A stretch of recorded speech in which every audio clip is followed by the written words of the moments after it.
আপনার মনে হয় যে দেয়ালে পিঠ ঠেকে গেছে, কেউ কিছু করতে পারছে না আপনার জন্য, আপনি পরিপূর্ণ ইয়াকিনের সাথে, দৃঢ় বিশ্বাসের সাথে এই 4টা আমল নিয়মিত করবেন।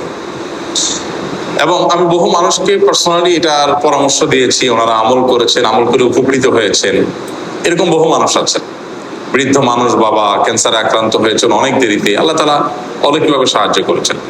হ্যাঁ, কখনো যদি আল্লাহ তাআলা এই আমলগুলো করার পরও আমার বিপদ দূর না করেন, তাহলে হয় আমার আমলের মধ্যে কোনো ত্রুটি ছিল, অথবা আমার এই বিপদ দূর না হওয়ার মধ্যে আমার জন্য কোনো কল্যাণ নিহিত ছিল।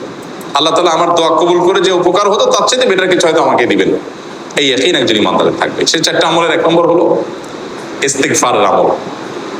ইস্তিগফার, আপনি ফেসে গেছেন কোনো জায়গায়, কোনো উপায় পাচ্ছেন না, আপনি ইস্তিগফার করতে থাকেন।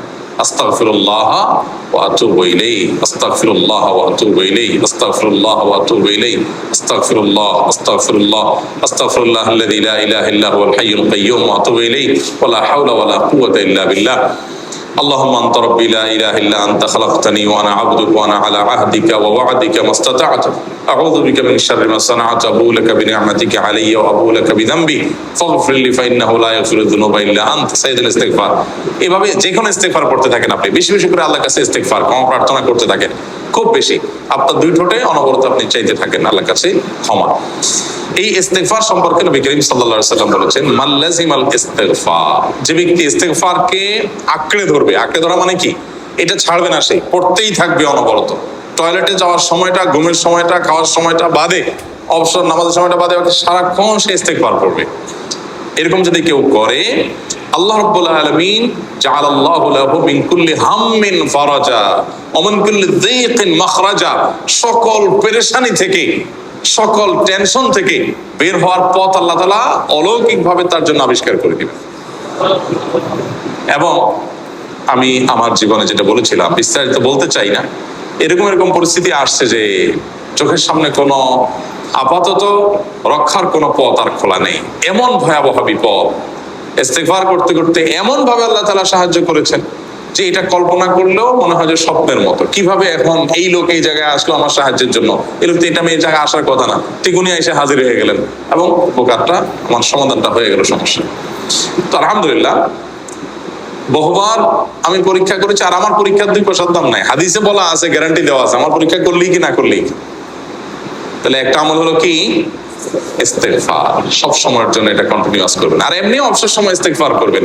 আরবদের মধ্যে সৌন্দর্য আছে, তারা বিভিন্ন ডাক্তারের ওয়েটিং রুমে বা বিভিন্ন জায়গায় মানুষ যেখানে অপেক্ষা করে পাবলিক প্লেসগুলোতে লিখে রাখে ইস্তিগফার করুন। আপনার হাইওয়ে গুলোর পাশে লেখা থাকে ইস্তিগফার করুন, এবং তারা আসলে একটু পরপর দেখা যায় ইস্তিগফার করে। ভালো মন্দ গুণ সবার মধ্যে আছে, তাদের এই ভালো গুণটা আছে, ইস্তিগফার বেশি বেশি করা। আমরা ইস্তিগফার সচরাচর এইভাবে অনবরত অবসর সময় করার অভ্যাস অনেকের মধ্যেই নাই। আমরা এটা চালু করবো ইনশাআল্লাহ। বিশেষ করে যখন কোনো সমস্যা হবে তখন ইস্তিগফার চলতে থাকবে মুখে অনবরত। ধীরে ধীরে মহব্বতের সাথে নিজেকে, নিজের পাপ অপরাধগুলোর কথা স্মরণ করে আল্লাহর কাছে মাফ চাইতে থাকবো, পেরেশানি দূর হবে ইনশাআল্লাহ। 1 নাম্বার 2, দুরূদ। নবী করিম সাল্লাল্লাহু আলাইহি সাল্লামের প্রতি দুরূদ পাঠ করা, এটা যদি আপনি নিয়মিত করতে থাকেন মহব্বতের সাথে, আল্লাহুম্মা সাল্লি আলা মুহাম্মদ ওয়া আলা আলি মুহাম্মদ কামা সাল্লাইতা আলা ইব্রাহিম ওয়া আলা আলি ইব্রাহিম ইন্নাকা হামিদুম মাজিদ, আল্লাহুম্মা বারিক আলা মুহাম্মদ ওয়া আলা আলি মুহাম্মদ কামা বারাকতা আলা ইব্রাহিম ওয়া আলা আলি ইব্রাহিম ইন্নাকা হামিদুম মাজিদ। আপনি একবার ছোট দুরূদ যদি পড়েন, সাল্লাল্লাহু আলাইহি ওয়াসাল্লাম, সাল্লাল্লাহু আলাইহি ওয়াসাল্লাম, আল্লাহুম্মা সাল্লি আলা মুহাম্মদ ওয়া আলা আলি মুহাম্মদ, শুধু এইটুকু পড়েন। জাযাল্লাহু আন্না মুহাম্মাদাম মা হুয়া আহলু, শুধু এইটুকু পড়েন। আপনি এভাবে যেই কোনো দুরূদ নবী করিম সাল্লাল্লাহু আলাইহি ওয়াসাল্লাম যদি পড়েন এবং পড়তে থাকেন অনবরত, ইস্তিগফারের পাশাপাশি দুরূদের ক্ষেত্রে নবী করিম সাল্লাল্লাহু আলাইহি ওয়াসাল্লাম বলেছেন যে এইটা তোমার জন্য যথেষ্ট হয়ে যাবে। তুমি যদি আল্লাহর কাছে আর কোনো দোয়া করতে না পারো, শুধু দুরূদটা পড়ো, তোমার সব পেয়ে যাবে, কিচ্ছু লাগবে না। এক সাহাবী বলেছেন, রাসূলুল্লাহ, আমার দোয়ার মধ্যে দুরূদ কত % রাখবো? আমি তো আমার অনেক কিছু আল্লাহর কাছে চাইবো, দুরূদ মানে তো নবীজির জন্য দোয়া, মানে আমার জন্য তো আমি দোয়া করবো, আপনার জন্য দোয়া কত % করবো? 1/3, 1/4, তারপরে হাফ, এবার বিভিন্ন পার্সেন্টেজ বলছিলেন তিনি। নবী করিম সাল্লাল্লাহু আলাইহি ওয়াসাল্লাম বলেছেন যে হ্যাঁ, এর বেশি করতে পারলে আরো ভালো, আরো ভালো। তো ভদ্রলোক এর বেশি, ওই সাহাবী রাদিয়াল্লাহু তাআলা আনহু, তিনি এর বেশি বাড়াতে একটা পর্যায়ে বলছেন যে আমি সব দোয়া আপনার জন্য করি। নবী করিম সাল্লাল্লাহু আলাইহি ওয়াসাল্লাম বলেছেন তাহলে তোমার আর কোনো দোয়াই করতে হবে না, এর মধ্যে সব দোয়া চলে আসবে। কারণ আপনি যদি বলেন আল্লাহ আপনার নবীর প্রতি আপনি রহমত নাজিল করেন, আপনার নবীর প্রতি আপনি শান্তি নাজিল করেন, আপনি যেটা দোয়া করেন, তো আল্লাহকে আল্লাহর নবীর প্রতি আপনি রহমত নাজিল করতে বললে আল্লাহ তাআলা আপনার প্রতি রহমত নাজিল করবেন কি করবেন না? আপনি কাউকে খুশি করতে চান, কার কাছ থেকে কিছু আদায় করতে চান, তার ছেলেটারে যদি হাদিয়া তোফা দেন, আদর যত্ন করেন, তো বাই ডিফল্ট অটোমেটিকলি ওই লোকের সিম্পেথি আপনার দিকে আসবে কি আসবে না? চোখ বন্ধ করে আসবে। তো আল্লাহর নবীর জন্য যখন আপনি দোয়া করবেন তখন আল্লাহ তাআলা আপনার মধ্যে রহমত নাজিল করবেন, এটা নবী সাল্লাল্লাহু আলাইহি ওয়াসাল্লামের ওয়াদা। যে কোনো পেরেশানি, তিনি আরো বলেছেন যদি কেউ দুরূদের আমল করে নিয়মিত, আল্লাহ রাব্বুল আলামিন তার সকল পেরেশানির জন্য যথেষ্ট করে দিবেন। এই আমলটাকে সবগুলো দূর করার জন্য যথেষ্ট হয়ে যাবে।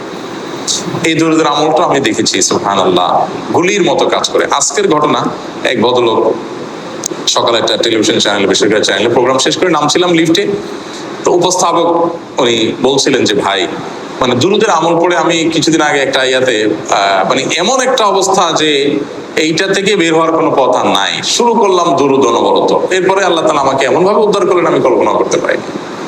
আলহামদুলিল্লাহ এই আমলগুলো করে অনেক ভাইরা আমাকে অভিজ্ঞতা জানাইছে যে আলহামদুলিল্লাহ তাদের অভিজ্ঞতা হলো কি। হ্যাঁ, ওই যে বললাম কখনো যদি আল্লাহ তাআলা আপনার দোয়া কবুল না করেন তাহলে হয় আমার ত্রুটি আছে, আর না হলে আমার জন্য আল্লাহ তাআলা এর চেয়ে বেটার কিছু রেখেছেন, আমি সেই ইয়াকিন রাখবো ইনশাআল্লাহ বিইذنিল্লাহ।